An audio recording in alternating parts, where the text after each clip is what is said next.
Have you ever felt like you're addicted to stress? Like your life is a constant cycle of chaos, especially in relationships? You jump from one intense, dramatic situation to another, and the quiet moments, the calm ones, feel wrong, unsettling, even boring.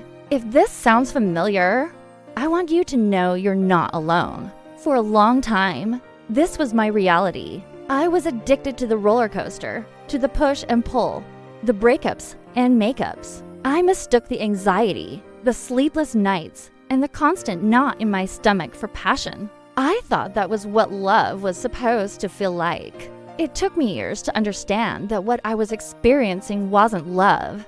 It was an addiction to stress, a deep-seated pattern rooted in my childhood.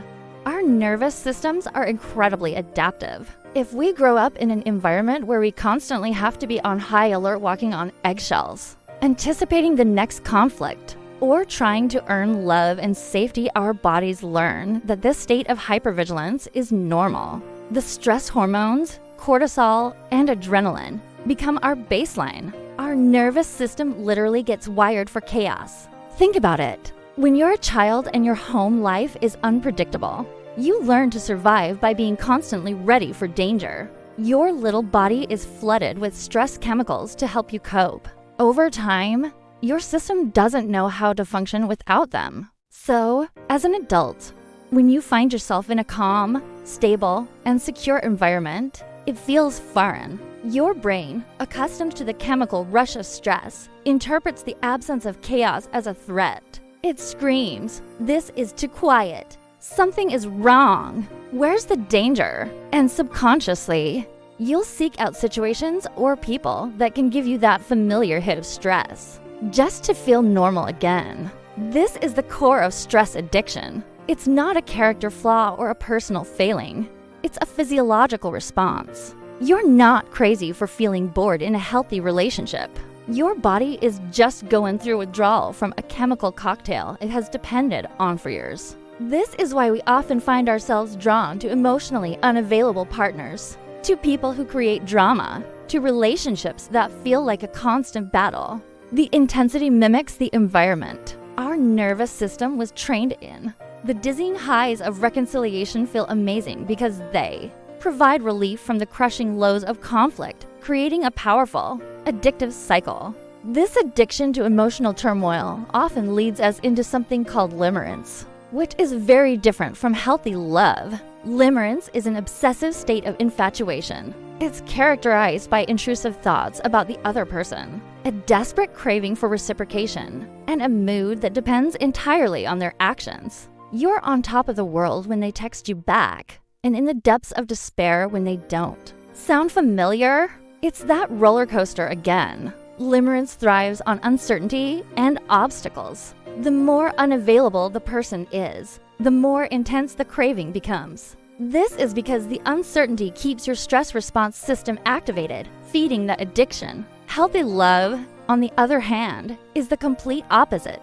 It's not born from anxiety and obsession.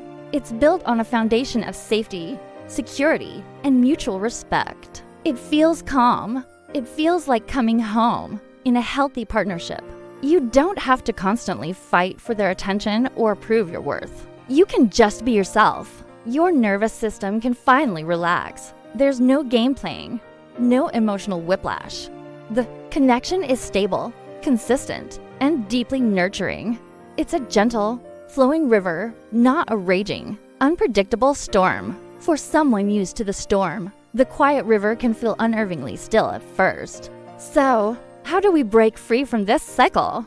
How do we detox from stress and learn to embrace the calm? It starts with healing your nervous system. You have to consciously teach your body that safety is not boring and that calm is not a threat. This is a journey of self-regulation and gentle reprogramming. The first step is awareness. Simply understanding why you feel the way you do is incredibly empowering. Recognize when your body is in a state of fight or flight. Notice the physical sensations, the rapid heartbeat, the shallow breathing, the tension in your shoulders. Don't judge it. Just observe it. This is your body's old programming kicking in, Next, we need to actively introduce practices that soothe the nervous system. One of the most powerful tools is breath work. When you feel that anxiety rising, stop and take a few slow, deep breaths. Inhale for a count of 4, hold for a count of 4, and exhale for a count of 6 or 8. A longer exhale signals to your vagus nerve, the main highway of your parasympathetic nervous system, that you are safe. It's like a manual override for your body's alarm system. Spending time in nature is another profound healer. Walking barefoot on grass, a practice known as grounding or earthing, can help stabilize your body's electrical rhythms. Listening to the sounds of birds, feeling the sun on your skin, these simple sensory experiences are deeply regulating for a system that has been on high alert. Mindfulness and meditation are also crucial. They train your brain to stay in the present moment instead of spiraling into anxious thoughts about the past or future. Even 5 minutes a day of sitting quietly and focusing on your breath can begin to create new, calmer neural pathways. When your mind wanders to obsess about a relationship, gently guide it back to the sensation of your breath. You are retraining your attention, taking back your power from the obsession. It's also important to engage in gentle, repetitive movements. Things like yoga, tai chi, knitting, or even just slowly washing dishes can be incredibly meditative and soothing. These activities help your body process and release stored stress without needing an explosive, dramatic outlet. As you begin to regulate your own nervous system, you'll start to see relationships differently. You'll become less attracted to the chaos because it will genuinely feel disruptive to your newfound peace. You'll begin to crave the stability that once felt boring. When you meet someone who is kind, consistent, and emotionally available, it won't trigger your internal alarm bells. Instead, it will feel like a relief. It will feel right. This process takes time, patience, and a lot of self-compassion.